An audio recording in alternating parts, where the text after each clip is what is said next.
Graça e paz, amados. Meu nome é Ivair, eu falo de São José do Rio Preto, interior de São Paulo. Sou pastor da Igreja do Nazareno, aqui na cidade, interior do estado de São Paulo. Por que eu estou falando isso aos nossos alunos da nossa classe de escola bíblica, da nossa igreja? Porque como esses vídeos têm ficado no YouTube, algumas pessoas acabam assistindo eles por algum motivo, não é? Quem sabe pesquisando o assunto. Então você é bem-vindo, mesmo não fazendo parte da nossa classe. É importante ressaltar, e vou falar isso em todos os vídeos, que a ideia aqui é passar o ensino básico, bem básico mesmo, escola bíblica, para alunos que estão no começo da fé, ou alguns já com mais experiência. Então hoje nós vamos analisar o capítulo 4, da carta de Paulo aos Romanos. Nós estamos na aula 5, de repente, poxa, eu peguei a aula, estou na aula 5, obviamente, então nós já tivemos 4 aulas, se você for no YouTube, você vai conseguir pegar as outras aulas, tá? Importante também explicar que, como eu já tive outras aulas, alguns assuntos aqui do capítulo 4 eu não vou tratar. Por quê? Porque eu acredito que em algum momento eu já tratei ele nas outras aulas passadas, então se tornaria repetitivo e eu não vou ficar me preocupando com isso, tá? Então isso é muito importante. Deixa eu dar uma olhada aqui. Legal, vamos lá.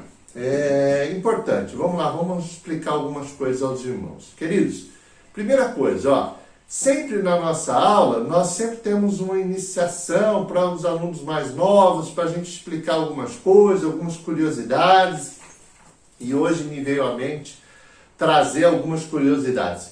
Eu vou colocar a vocês alguns versículos que muitos colocam de forma equivocada ou atribuem estar na Bíblia e não estão. Então não faz parte da análise da carta de Paulo aos Romanos, da epístola aos Romanos, mas é uma curiosidade. Eu vou fazer algumas coisas aqui. Vamos lá, vamos para primeiro. Então, versículos que não estão na Bíblia. A pessoa acha que está na Bíblia, mas não está na Bíblia, ou está na Bíblia de uma forma diferente com que muitos pregadores pregam por descuido ou despreparo. Vamos lá. Olha só esse versículo, capítulo 6 do Evangelho de Mateus, verso 33. Buscai, pois, em primeiro lugar o seu reino e a sua justiça, e todas estas coisas vos serão acrescentadas. Queridos, pasmem, eu já vi pregadores de renome, pregadores assim conhecidos no Brasil todo, pregadores assim conceituados, homens até, posso dizer, sérios, que se equivocam quando leem esse versículo. Primeiro, vamos dar o contexto dele. No capítulo 6, Jesus está no meio do Sermão do Monte, ele começa a falar para que nós não devêssemos ficar preocupados com as coisas, que Deus cuida dos passarinhos, que Deus cuida das plantas, e que Deus cuidará de nós, e que Ele cuida de nós. E como um fechamento dessa mensagem, desse ensino, ele vem com esse verso, olha, buscar então em primeiro lugar o reino de Deus e a sua justiça, e estas coisas. Que estas coisas? Aquelas coisas que ele acabara de falar. Mas olha só o que acontece, e eu já vi acontecer com frequência bem grande. Quando o pregador vai pregar, ele muda essa versão, ele faz o seguinte, e não tá? Isso não está na Bíblia. Buscar em primeiro lugar o reino de Deus e sua justiça, e todas as coisas vos serão acrescentadas. Se eu tirar a palavra estas coisas e deixar só todas as coisas, aí cabe muita coisa, irmão. Aí cabe o cara falar de dízimo e oferta, ele cabe de falar de promessa, que não está falando nesse versículo, e cabe de falar de situações em que a pessoa ela se sente motivada, acreditando ser uma promessa de Deus. Afinal, se eu busco o reino de Deus, segundo esses pregadores, e a sua justiça, todas as coisas Deus me acrescenta. Mas ele não está dizendo isso. Jesus está dizendo, busque em primeiro lugar o reino de Deus e sua justiça, e estas coisas, que basicamente são roupa e comida, cuidados, nos cuidados básicos de Deus. Queridos, quero deixar claro também que eu acredito no poder de Deus, eu acredito que Deus é suficientemente poderoso para nos abençoar, eu acredito sim que Ele é um Deus bom, que Ele é um Deus zeloso, Ele é um Deus que nos ama e que Ele realmente faz promessas para nós. O que eu não posso aceitar é pegar um verso que não está dizendo tal coisa e usar isso como verdade bíblica. Aí eu cometo um erro. Eu cometo um erro não me preparando para pregar. E eu cometo um erro quando eu ouço, acredito, porque não li, não tomei o cuidado. Veja que uma só palavra, todas estas coisas, significa as coisas que ele acabara de dizer. E todas as coisas, aí eu abro um leque muito grande e deixo a margem às situações. Pegou? Beleza? Promete que jamais vai esquecer disso? Eu queria que você aí nos comentários da nossa escola bíblica, lá no grupo de WhatsApp, você pudesse dizer assim, puxa, eu não sabia disso, pastor. Quem não conhecia essa realidade? Eu quero que você vá na sua Bíblia, procure e você vai ver que é um erro muito comum, bem comum no nosso meio, tá? Vamos lá, um outro erro. Também nós não estamos ainda na escola bíblica, ajudando os irmãos novos na fé, aqueles que estão abraçando essa fé maravilhosa que temos, esse evangelho lindo e maravilhoso que temos. Vamos lá. Um verso muito usado, as pessoas dizem assim, o dinheiro é a raiz de todos os males. E aí as pessoas olham e com essa visão, elas acabam por desprezar o dinheiro, por acreditar que o dinheiro é um trem maligno, que o dinheiro é ruim. Queridos, como nós viveríamos se não tivéssemos dinheiro? Como compraríamos? Como venderíamos? De fato, como abriríamos igrejas? Como poderíamos sustentar as nossas casas se nós não tivéssemos dinheiro para isso? O que a palavra de fato fala? Eu vou ler, ó.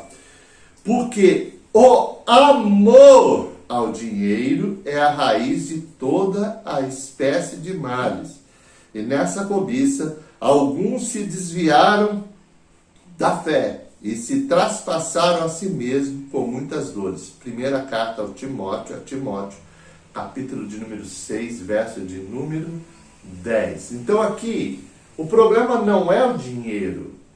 O problema é o amor ao dinheiro. O problema é fazer do dinheiro o seu Deus.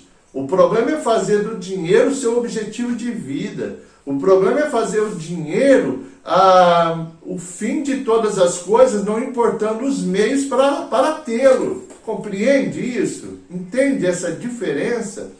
O amor que muitas pessoas têm, a ganância, a avareza, é motivada pela vontade de ter, por querer ter. Eu gosto, não sei agora, eu não pesquisei, me veio agora à mente, na hora de preparar a aula eu não pesquisei, tá? Mas eu gosto de uma frase que diz o seguinte, eu não sei quem falou.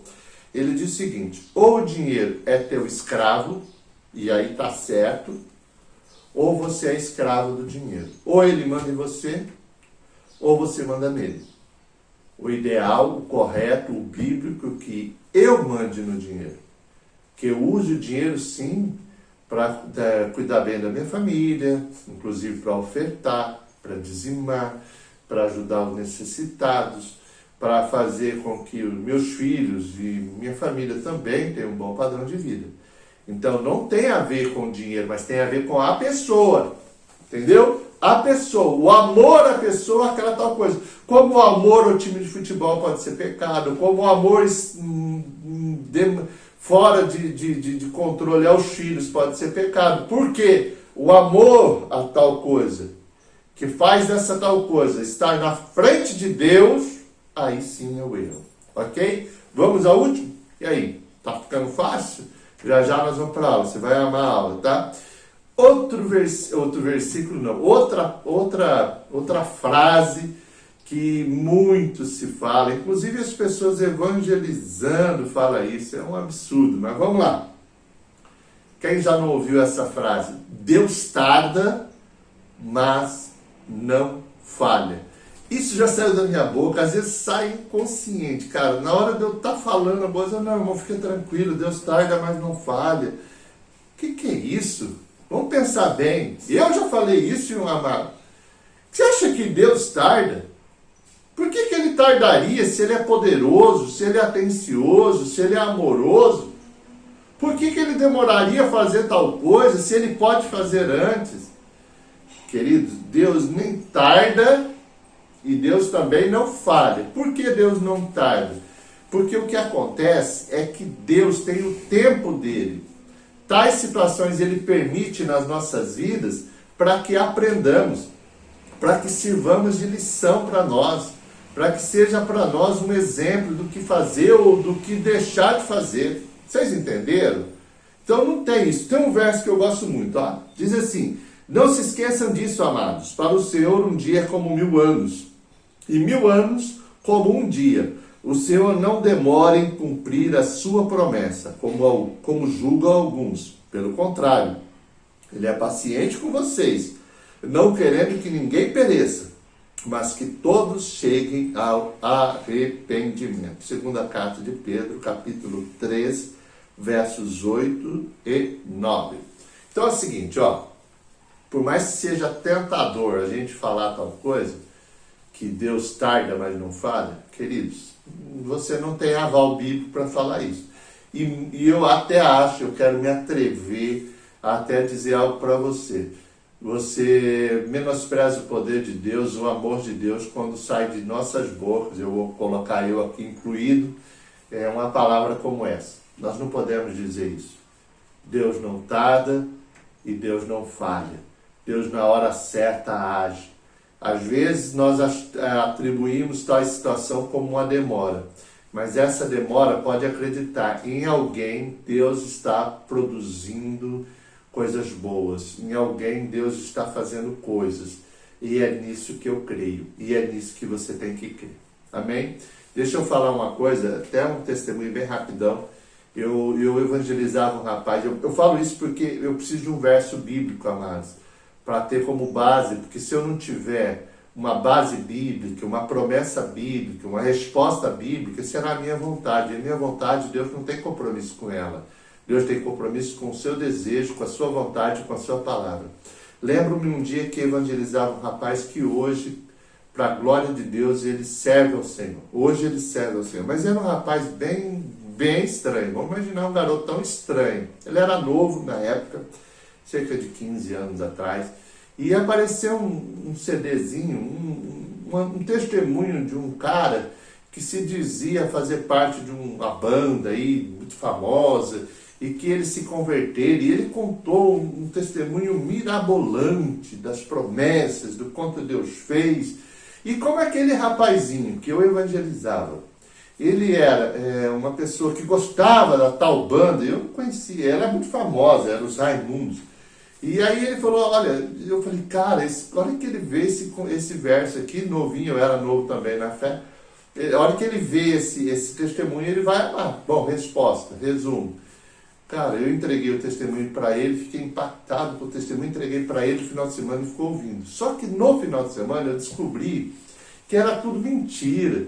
Que aquele cara que deu tal testemunho, ele era um cara maluco, ele não batia bem na cabeça não. E tudo aquilo era invenção dele, ele nunca fez parte de tal banda, não existia nada daquilo. Putz, eu falei, nossa, o que eu vou falar pro cara? Bom, na segunda-feira ele veio, trabalhava comigo, ele veio, cara, eu tô impactado, o fulano de tal se converteu, Jesus é bom, e me devolveu o CD. Eu falei, ô amigo, deixa eu te falar algo para você. Eu também fiquei impactado, mas eu preciso dizer a verdade para ti. Deus é poderoso, Deus é bom. Mas tudo que você ouviu aí, eu quero te pedir perdão. Esse negócio é tudo mentira, cara. O cara é mentiroso e tal. Na hora eu falei assim comigo mesmo. Pensei comigo, não, perdi a chance de evangelizar esse cara. Agora ele não vai se converter mais, não é possível. Bom, passou. Ah, então tá, ficou triste. Ele achou, ficou chateado, né? Bom, resumo. Passou algum tempo, passou alguns anos, essa pessoa me procurou e me disse, rapaz, eu conheci Jesus. Jesus entrou na minha vida, Jesus mudou a minha história, Jesus mudou a minha vida. Olha que lindo, Deus não precisou de uma mentira, Deus não precisou eu ficar usando subterfúgio, Deus não tem compromisso com aquele CDzinho que eu emprestei pro cara, com coisas mentirosas, Deus tem compromisso com a verdade. É assim que funciona. Amém? Vamos lá, vamos ver quantos minutinhos nós já temos. Oh, glória, aleluia. Vamos lá, vamos para a primeira para a aula já, né? Vamos para o primeiro versículo. Vamos lá, nós vamos analisar o capítulo 4, tá? Antes de eu analisar o capítulo 4, eu quero dizer algo para você. Eu fui tentado essa semana a dar uma acelerada. Tipo assim, por que você fica de capítulo 4, depois capítulo 3? Dá uma acelerada, dá uma turbinada. E eu decidi que não vou. Eu vou devagarzinho, mesmo que possa parecer enfadonho para alguns, mas mesmo devagarzinho, eu acho que isso vai contribuir para as pessoas, elas contribuirão para alguém, tá? Então hoje nós vamos analisar 4 pontos que está no capítulo 4. Lembrando que o capítulo 4 é extenso, algumas coisas aqui nós já tratamos no capítulo 3, na aula do capítulo 3, na aula do capítulo 2 e do capítulo 1. Então hoje eu não vou tratar. Eu não vou ficar repetindo. Se você quiser ouvir tal coisa, você vai ter que assistir as outras aulas para ver, tá? Vamos lá. Capítulo 4, verso 2. Olha o que diz.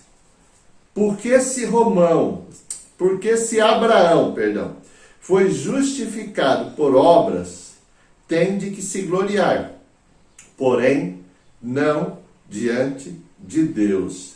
Queridos, você está lendo a Bíblia, vamos lá, estou lendo, hoje eu vou ler o capítulo 4. Eu passo por esse verso, se eu não tiver um cuidado, ou eu não tiver um preparo, esse verso vai deixar de se descortinar dele grandes coisas. E eu queria tomar o cuidado de trabalhar esse verso com vocês. Eu costumo dizer o seguinte, olha, as obras minhas, as boas obras minhas e tuas, agradam aos homens, mas a Deus não muda. Deus ele não está impactado com as minhas boas obras. Sim, as boas obras é muito bom, demonstra que Deus é na minha vida, demonstra que Deus é na tua vida, mas isso não vai fazer você mais santo ou melhor diante de Deus. Ele é amor, ele ama. A palavra fala que ele é capaz de deixar as 99 ovelhas em segurança, é uma parábola, para buscar a perdida. Então assim, por que eu estou enfrentando isso?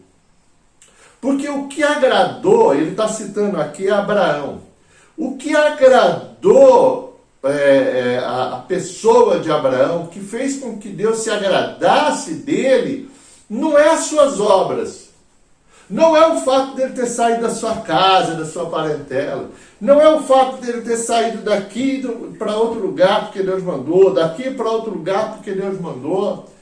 Mesmo ele falhando em algumas situações, faltou-lhe fé, mas o ato, o acreditar que estava ouvindo a voz de Deus, o fato de estar disposto a largar tudo e todos por um Deus que ele estava começando a ter relacionamento, é a fé de Abraão, não as obras de Abraão que impactaram Deus.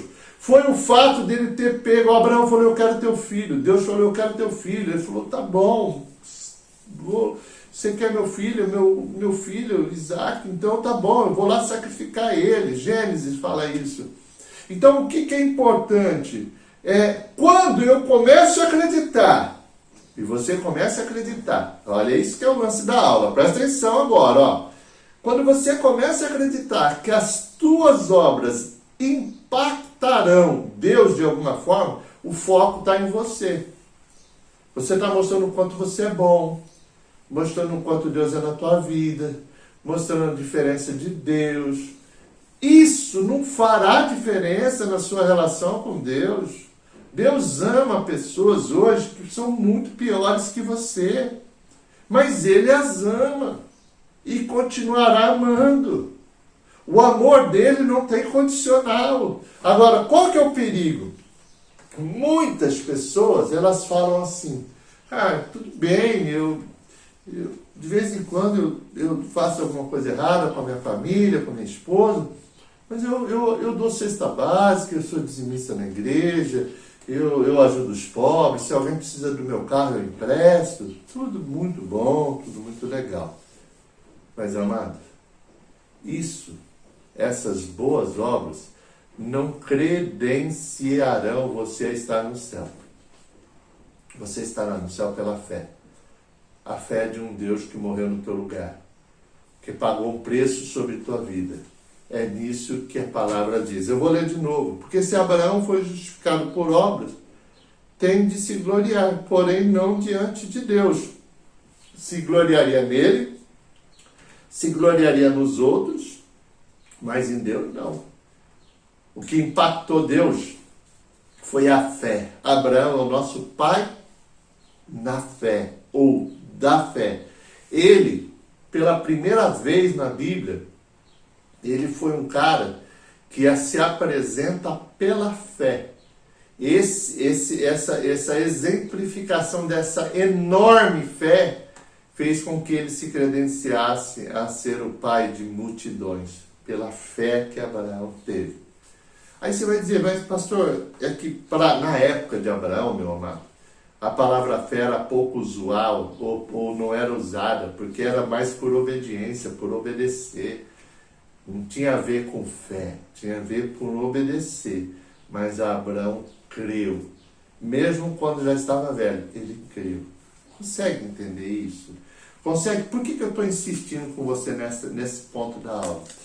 Para que você não fique se apegando ao quão bom você é. Eu fico feliz. Ao quão boa você é, fico também feliz.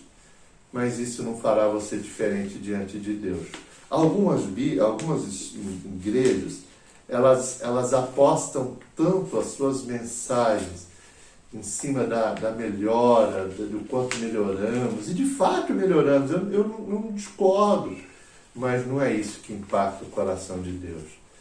A palavra em Hebreus fala assim, que se eu quero agradar a Deus, Hebreus 11, eu devo me apresentar a Ele com fé. Amém? Ponto certo? Vamos lá, vamos ao segundo ponto. Agora eu vou mostrar um escândalo. Pessoas ficarão escandalizadas com esse verso aqui, os versos 7 e 8. Você vai ver. Eu tenho certeza que algumas pessoas no grupo ficarão escandalizadas. Eu estou olhando aqui, que eu quero saber quantos minutos de aula ainda nós temos, ok? Beleza, vamos lá. Olha só como pessoas ficarão escandalizadas. Olha só, vamos ler. Bem-aventurado, olha, pasme com o que está escrito. Bem-aventurados, plural, aqueles, plural, cujas iniquidades, plural, são perdoados, plural, ou seja, mais que uma, e cujos pecados são cobertos.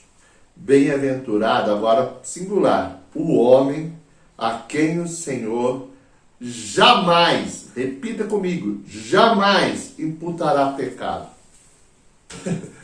Queridos, preste atenção com o que o texto está dizendo, olha, escute bem para ficar bem claro assim.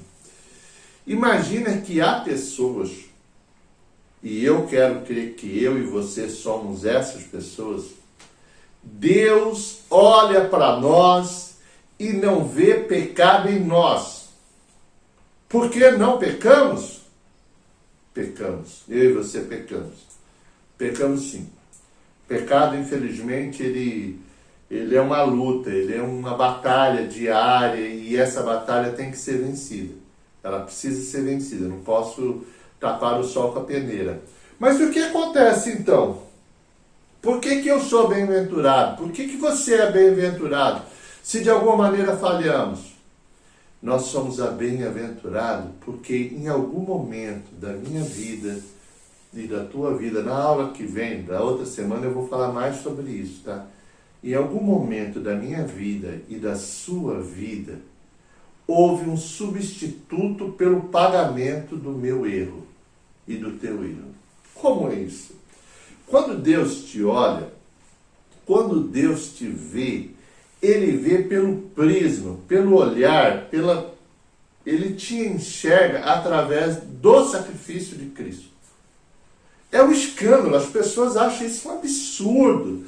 Elas acham, por quê? Porque elas estão focadas nas obras, lembra? Elas estão focadas em fazer bem, fazer direito. Senão você vê, ó, Deus vai ficar bravo com você se você não fizer direito.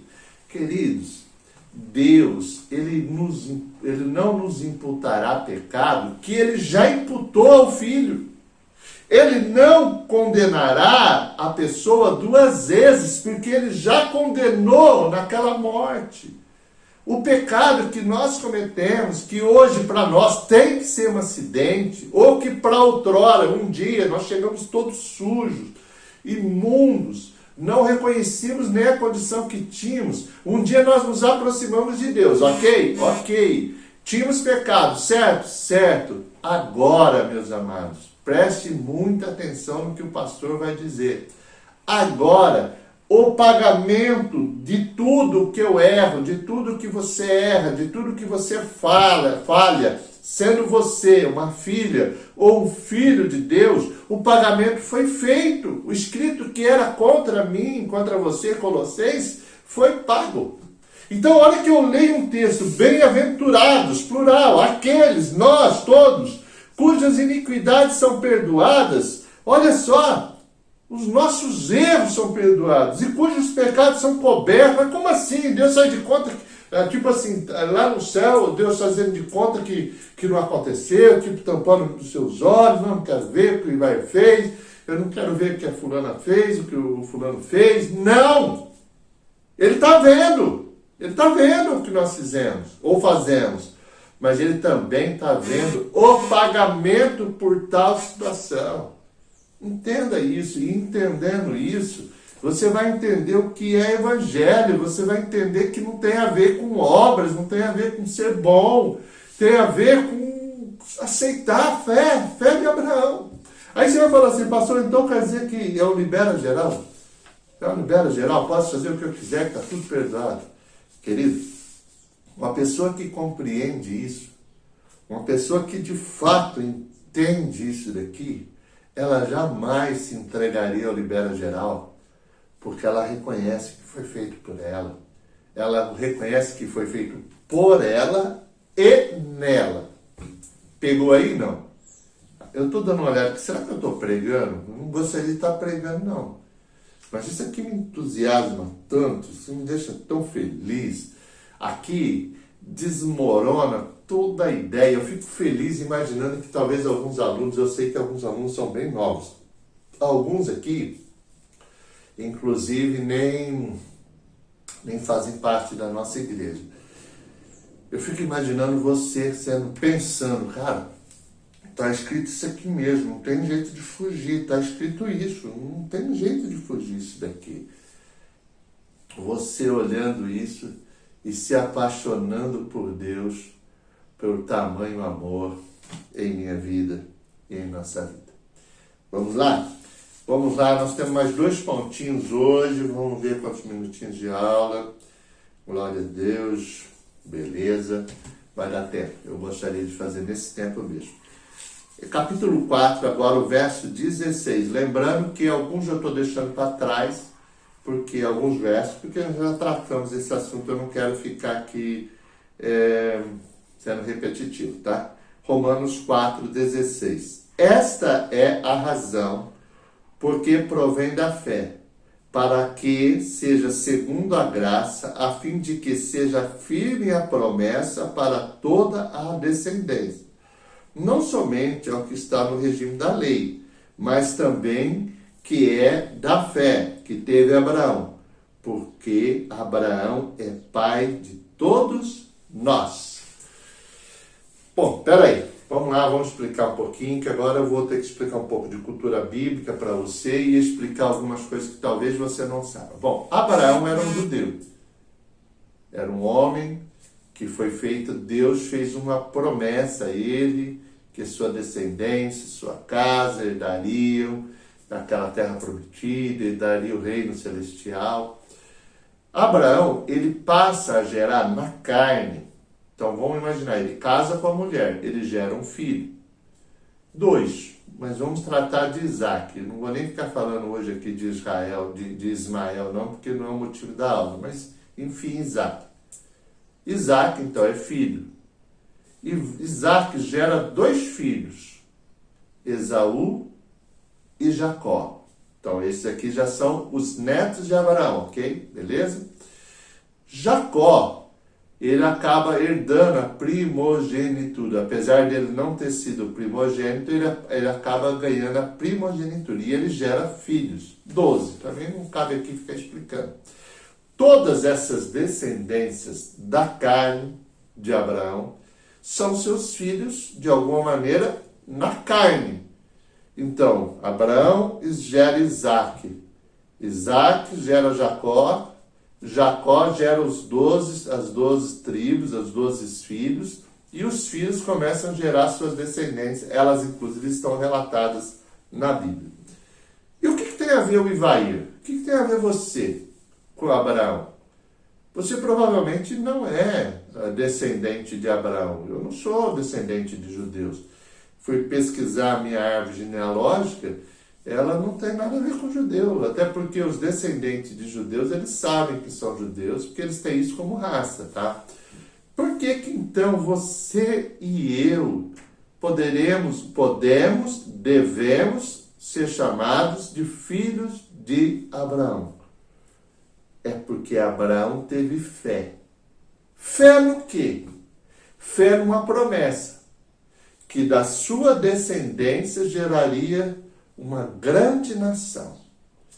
E gerou uma nação na carne, uma nação de homens e mulheres, raça de Abraão.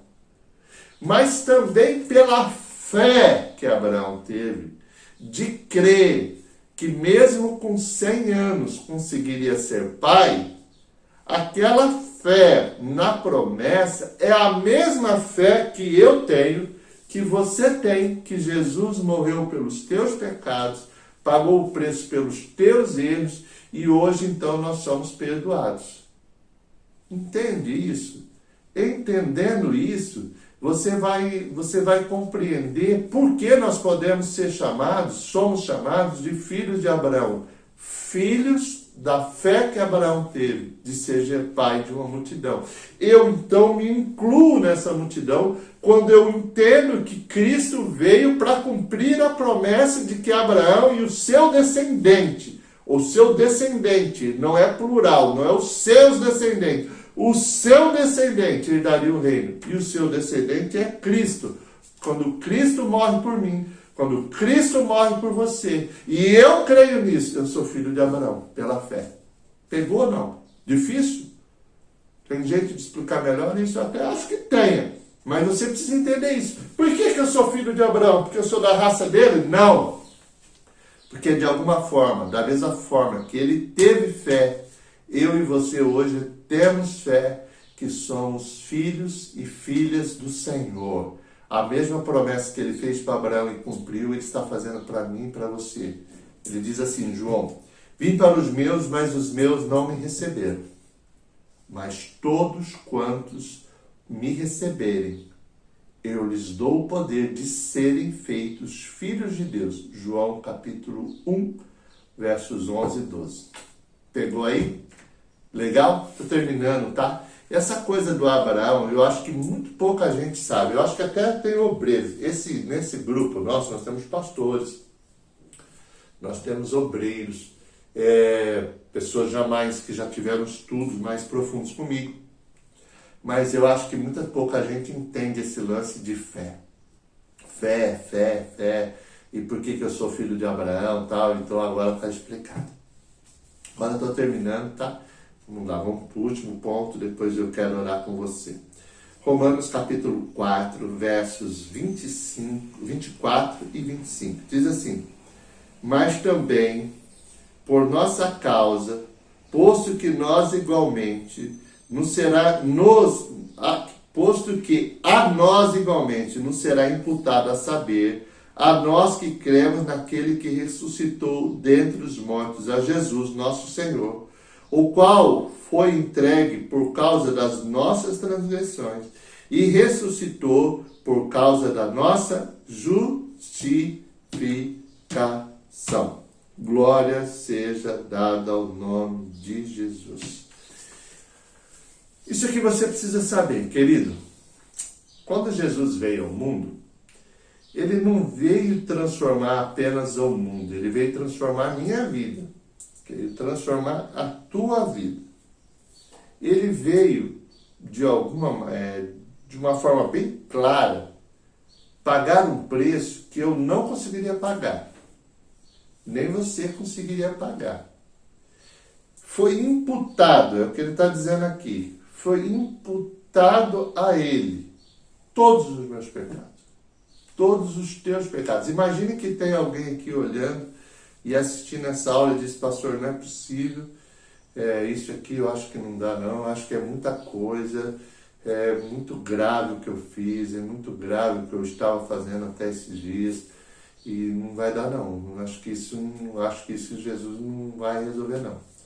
Pois eu lhes garanto que maior que o teu pecado foi o perdão que Jesus conquistou para mim e para você naquela cruz. Para nós o perdão, nós fomos perdoados. Como se não tivesse dívida, não tinha dívida. É que essa dívida foi imputada a outro. A outro foi imputada essa dívida. Entenda isso. Se eu não conseguir entender que Jesus, ele não foi morto pelos judeus, ele não foi morto pelos romanos, como se fosse um coitado que estava dando bobeira no mundo e pegaram ele e mataram, e judiaram, e puseram coroa de espinho nele. Não. Jesus veio exatamente para isso, amado. Ele não foi morto, ele chega a dizer que ele se entregou. Ele se entregou. João capítulo 10 diz que eu entrego a minha própria vida. Jesus dizendo, eu entrego a minha própria vida em favor de vocês. Então, quando eu leio esse texto, eu entendo o seguinte: houve um pagamento, morte, sangue, preço pago, justificado. Que preço, pastor? Me explica melhor, vou te explicar. Calma que eu estou na escola bíblica exatamente para isso. Um dia Deus falou a Adão: o dia que você comer dessa árvore, ou você comer o fruto dessa árvore, você morrerá. Ou seja, você estará longe de mim. Você será apartado de mim. E nós sabemos que Adão comeu esse fruto. E a partir daí foi preso uma sentença. Uma sentença foi imputada. Todo aquele que foi gerado de Adão nasce com esse pecado. Quando eu vejo isso, e eu vejo Jesus morrendo por você, eu vejo a sentença sendo paga. Pastor, não fui eu que morri, eu sei. Não foi mesmo. E nem foi você que pecou inicialmente. Foi Adão. Mas agora, Jesus veio e paga o preço. Se Adão não conseguiu viver sem pecar, Jesus conseguiu. E ele então paga o preço por você. Bom, preço pago, beleza, top. Então agora e agora? Não, mas não ficou nisso. Jesus não só morreu, porque se morrer, muita gente morre. O bom de tudo é que ele ressuscitou. É isso que você tem que entender. Falta uma vírgula. Morreu e ressuscitou. Quando ele ressuscita, amado, ele já não. Se ele morre como aquele cordeiro que foi morto, imolado no meu e no teu lugar, isso, beleza, entendi. Mas e quando ele ressuscita? Agora ele ressuscita para ser o mediador, para ser aquele que está entre Deus e nós, mostrando a Deus o preço que ele pagou por mim. Então hoje, o que eu vejo, o nome que está acima de todo nome, aquele ato de cruz e o ato do Pai ter ressuscitado ele hoje ressuscita para reinar em mim, reinar através de sua vida. E é por isso que nós podemos dizer que o que impacta a Deus não é as minhas boas obras. As boas obras, elas são frutos de um coração transformado. O que impacta a Deus é reconhecer quem eu fui,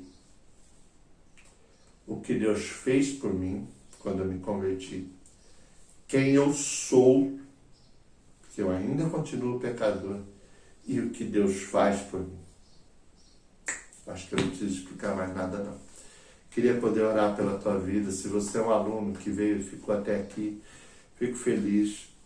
Gaste um tempo, amado. Invista um momento na tua vida. Quem sabe, meia horinha, né? As aulinhas têm 40 minutos, 35 minutos. Invista o tempo para que possa analisar, olhar e com certeza você vai aprender muito da palavra. Quero orar abençoando a tua vida. Senhor, em nome de Jesus, estamos finalizando mais uma aula. Quero orar por esse teu filho, essa tua filha. Quem sabe o Senhor preparou para que uma pessoa esteja nos assistindo. Senhor, a tua palavra diz que é o Senhor quem nos convence, nos orienta. A tua palavra diz ainda mais, o Senhor é o nosso professor. Obrigado, Jesus. Obrigado pelos teus cuidados. Obrigado porque o Senhor cuida de nós. Te amamos, Senhor. Me prepara, Senhor, me dê condição para continuar sendo instrumento de saber, porque aquilo que um dia o Senhor colocou no meu coração, aquilo que um dia o Senhor me ensinou, que eu possa ser o instrumento de dividir isso com a tua igreja. Obrigado, Senhor. Obrigado, Jesus. Amém, amados? Deus abençoe a todos. Uma ótima semana. Fiquem com Deus. Fiquem na gloriosa paz do Senhor Jesus. Amém?